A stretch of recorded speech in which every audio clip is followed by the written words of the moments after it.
And Liverpool's a city to make your coasters clear, enthroned beside the racing tide, a river broad and deep, where the ships of all the nations bring rich notes from all the seas, and the harbour lights glitter all the night, and the waves dance to the breeze, and the Liverpool varsity, oh, that is the place for me. With the great city's colour and light to the core in the Liverpool varsity. The students of our college on a brisk and lively crew, what they don't know acknowledge, and there's nothing that they can't do. But if you want to know, then you should come and hear them sing, for they're the ones to raise the noise that will make the rafters sing in the Liverpool varsity. Oh, that is the place for me. I shall never forget the good friends that I've met in the Liverpool varsity.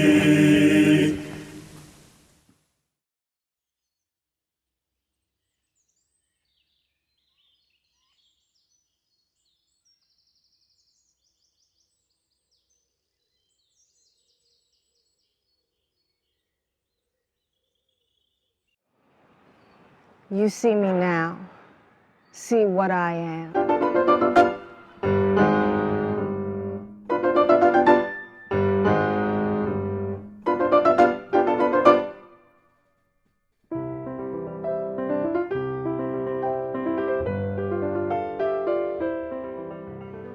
Well, I was brought up in luxury. The first I remember is playing about as a child in splendid parlors, kept dressed up like a doll, company and visitors praising me. There was a garden opening from the saloon windows. There I used to play hide-and-go-seek under the orange trees with my brothers and sisters. I'd always known who I was, but never thought much about it. I went to a convent, and there I learned music, French, and embroidery, and whatnot. When I was 14, I came out to my daddy's funeral. He died very suddenly. And when the property came to be settled, they found there was scarcely enough to cover the debts. And when the creditors came to take an inventory of the property, I was put down in it. My mother was a slave woman, and my father had always meant to set me free, but he had not done it. So I was put down in the list. There was a young lawyer left to settle the business, and he came every day and was about the house and spoke very politely to me. He brought with him one day a young man, the most handsomest I had ever seen. I shall never forget that evening. I walked with him in the garden. I was so sad and lonesome. He spoke so kind and gentle to me. He told me that he'd seen me before I went to the convent, and that he had loved me a great while, and that he would be my friend and my protector. In short, what he hadn't told me is that he'd paid $2,000 for me, and I was his property. But I was his willing, for I loved him.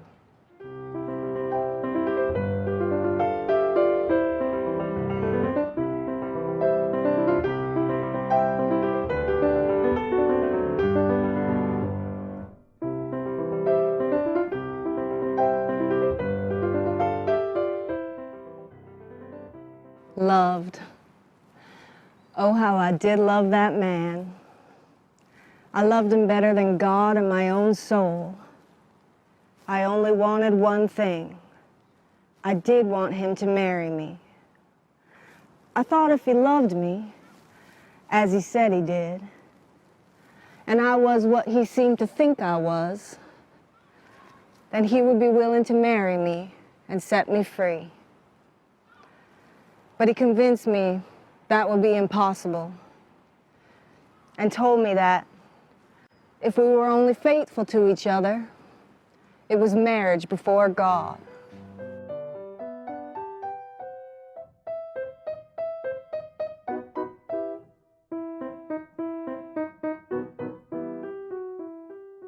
We have two beautiful children. The first, a boy. He was the image of his father. Such beautiful eyes and such a forehead, and his hair hung all in curls around it. He had all his father's spirit and his talent, and his name too. Little Elise, he said, looked like me. He used to tell me I was the most beautiful woman in Louisiana. Oh, those were happy days. I thought I was about as happy as anyone could be. But then there came evil times.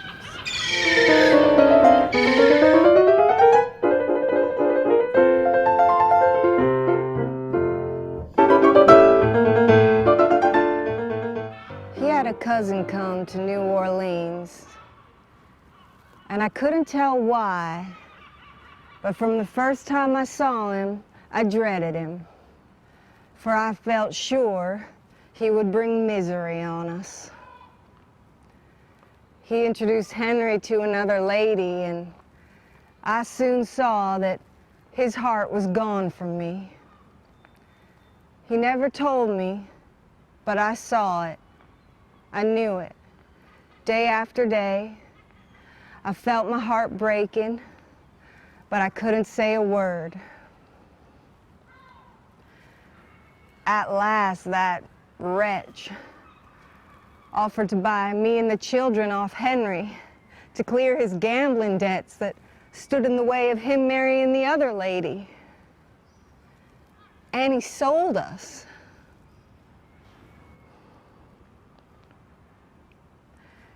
He told me one day he had business in the country and should be gone 2 or 3 weeks. He spoke kinder than usual, but he didn't deceive me. I was just like one turned into stone. I could not speak or shed a tear. He kissed me and kissed the children a good many times. Then we saw him get on his horse, and I watched him till he was quite out of sight. And then I fell down and fainted.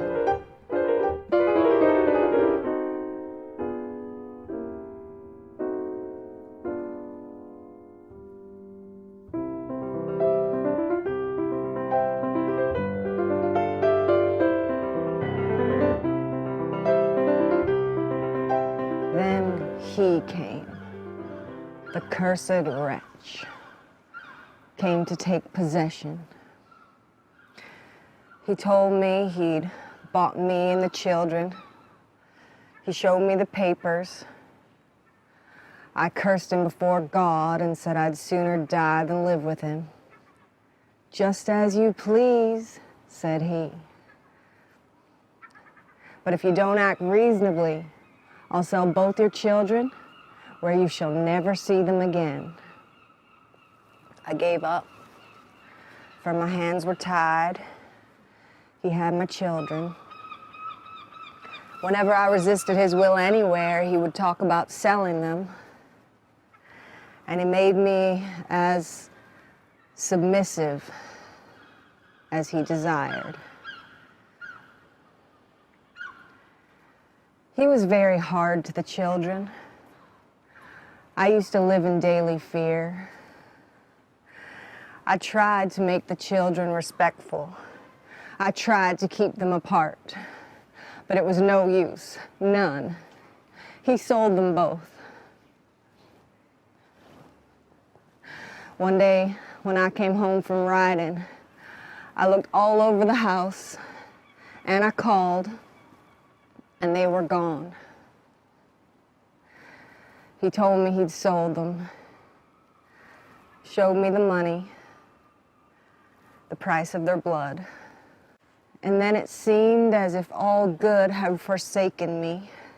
I raved and cursed, but he didn't give up. He told me that my children were sold, and if I ever saw their faces again, would depend on him. And that if I didn't keep silent, then they should smart for it. Well, you can do anything with a woman when you've got her children. He made me peaceable. He made me submit. He flattered me with hopes that perhaps he would buy them back. And so things went on a week or two. One day I was out walking and I passed by the calaboose. I saw a crowd about the gate and I heard a child's voice. Suddenly my Henry broke away from 2 or 3 men who were holding him and ran screaming and caught my dress. They came up to him, swearing dreadfully. There was one man. I shall never forget that man's face.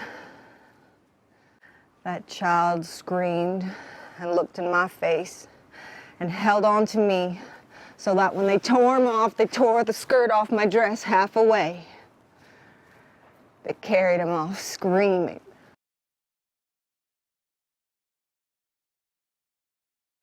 I turned and ran.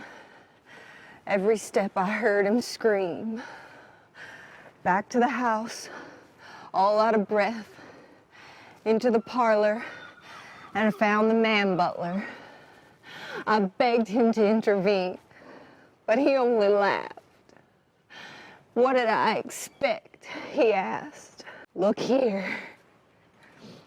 You know, something in my head snapped then. Snapped, you know? It's never come right since. I saw a great knife, and I caught it, and all grew dark, and I didn't know anymore. Not for days and days.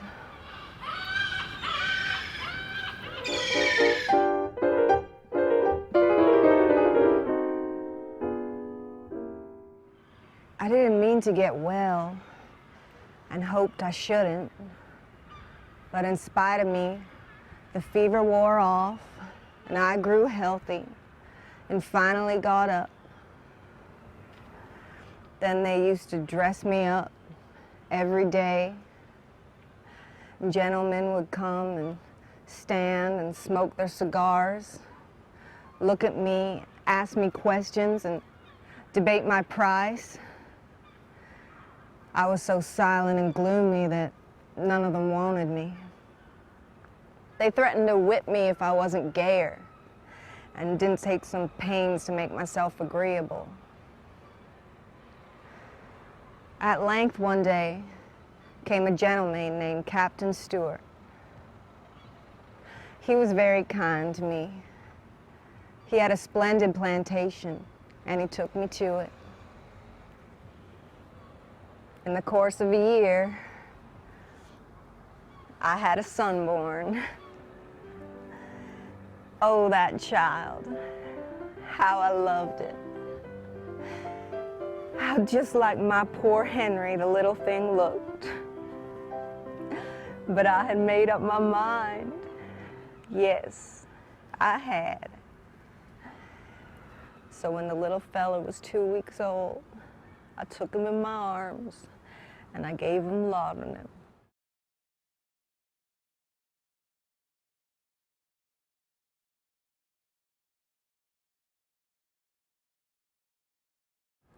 It didn't hurt him. It made him so quiet. And I held him close, close to my bosom, and he slept to death.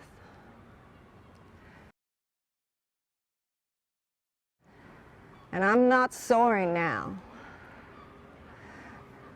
That's one of the few things I'm glad of. He's safe. They'll never sell him. They'll never whip him. No, nothing can hurt him. Death is the best thing we can give our children.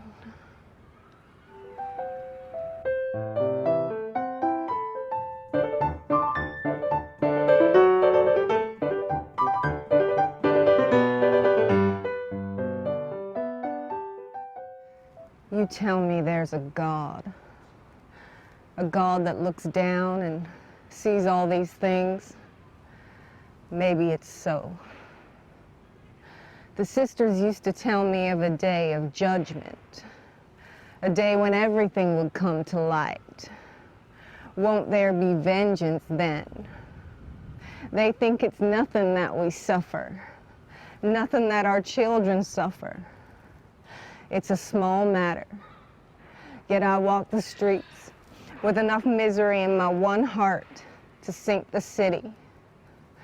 I wish the houses would fall on me, or the stones sink underneath me. Yes, and in that day of vengeance, I will stand before God, a witness to those that have ruined me and my children, body and soul. When I was a girl, I thought I was religious. I used to love God and prayer. Now I'm a lost soul, pursued by devils. They keep pushing me on and on.